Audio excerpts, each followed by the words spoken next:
Ayan, magpapalamot tayo ng ating paa. Paa ng mga manok.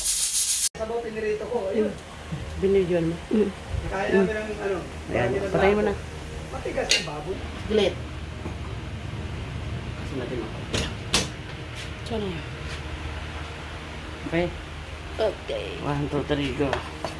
Pagka-decision, magluto tayo na paa ng manok. Ayan. Sabay-sabay na yan.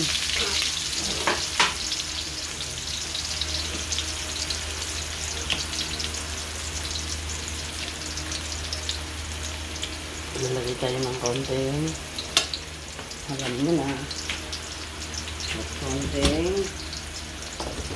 hapit Ano balita together. dyan? Gaya pa rin ang dati. Wala ko ngayon may balita na eh. Ayan. Oh. Ang dami nyo nakagawa na yun.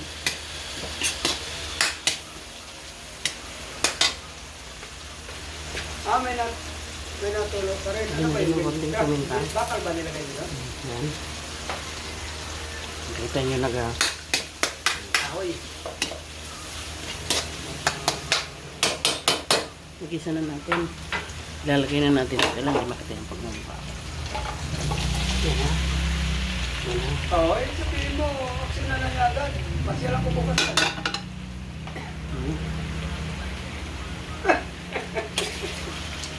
Ganun siya mga ka-cooking. Ha? Diba? Oo. Ayun, ang hangin ni Manay, naikabit mo na. Lalagyan natin ng maraming paminta para masarap.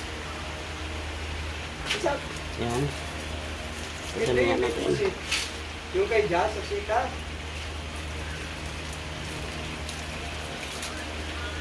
Ayan.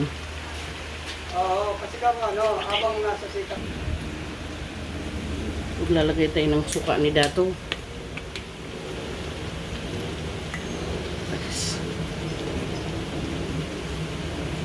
Ay nako.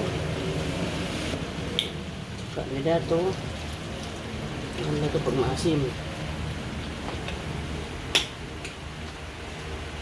Ay, puto na kalimutan ko naman kay Jubin, yung kalamansi. Konting mikos-mikos ulit. Ayan ha. Ang bango. Saan kaya ito ngayon? Okay, patayin mo. Ayan na mga ka-cooking. Adobong paa. Ayan. May sili-sili pa yan ha. Iyo. Yan siya oh. Ayan ang ating ulam for today. Sa mga may arthritis, rheuma, bawal ito. Kain tayo mga ka-cooking.